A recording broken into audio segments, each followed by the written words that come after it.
This scene takes place in a classroom where students discuss what an entrepreneur truly is.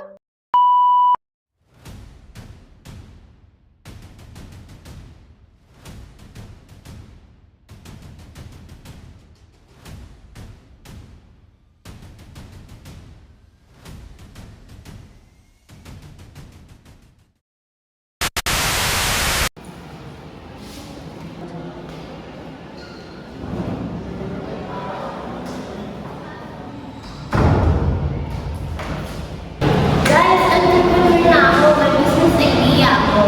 Gagayahin ko na lang sa online. Ito naman lang yung kita. Gusto ko na bibenta yan. Feedback ka ba sa mga customers? Di ba? Siguro hindi ko na ako mag-freelance. Ako naman, sinusubukan ko ng akarin natin. Ito yung product na ako para like magustuhan. Tapos gusto ko lang talaga ito sa mga kita na to. Para namin magustuhan din nila. Kamusta naman? May bumili na ba? Pero naman, kahit pa ba ito mag-para? Mabili naman. Natutunan ko naman kahit pa paano kung ganun, bakit yung fight ko hindi naman pala successful agad? Kasi doon ko siya natutunan yung mga feedback nila, tapos yung pag-adjust, kaya nagawa ko pa rin ng paraan ng paggawa ng paraan. So, meron pala po naman kami, bago magpapalitan. Oo, part ng pagiging entrepreneur.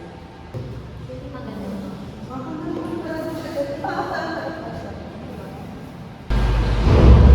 Pang nakaka-interest ng pag-uusap mo ah.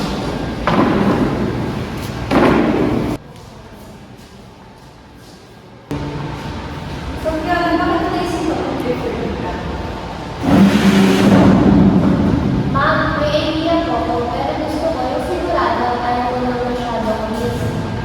At ikaw naman, Sachi.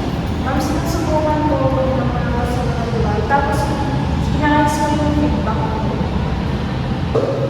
So, class, tandaan nyo, ang entrepreneurship ay hindi lang tungkol sa idea or sa titulo. Ito ay tungkol sa pagsubok, pagkatuto, at pag-a-adjust sa pagkakamali.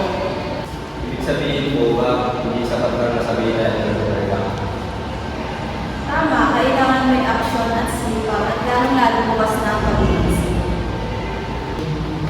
So, kahit hindi perfect yung idea sa umpisa, pwede pa rin pala mag-iba. Tama, wala kasi negosyong perfecto, lahat kailangan mag-iisa sa trial and error. So, ibig sabihin ko mas mahalaga ang mindset kaysa sa pupunan. Tama, kasi ang pupunan ay madali lang mahanap, pero ang tamang mindset kailangan pa siyang pumuli. Kahit konti lang ang kulang ko, pinupunan ko pa rin ang marami. So, mas mahalaga pala yung hindi sumusubo sa nagkakama. Tama, mas delikado kasi ang hindi nakilos kaysa na nagkakamali pero natututo. Kahit nagkamali, tuloy pa rin, at least na-improve ang natin. Mukhang kailangan ko baguhin yung mindset ko para maging tunay na entrepreneur. Pwede ko ba makita yung produkto niyo?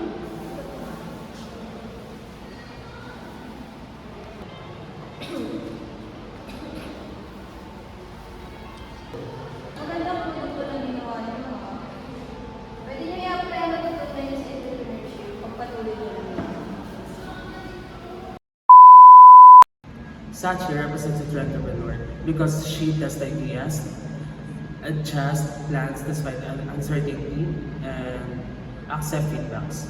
This reflects the modern definition of entrepreneurship, where focus is on action, learning, and innovation, not just in the title. On the other hand, Fiona shows a common misconception by avoiding risk and feedbacks and relying only on an idea.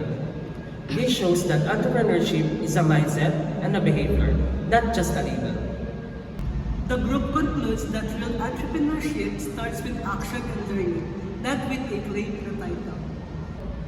We recommend that entrepreneurs to test their ideas, listen to feedbacks, and stay open to change as part of proper business planning.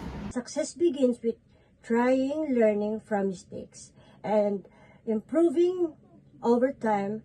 We hope our presentation clearly show what it truly means to be an entrepreneur.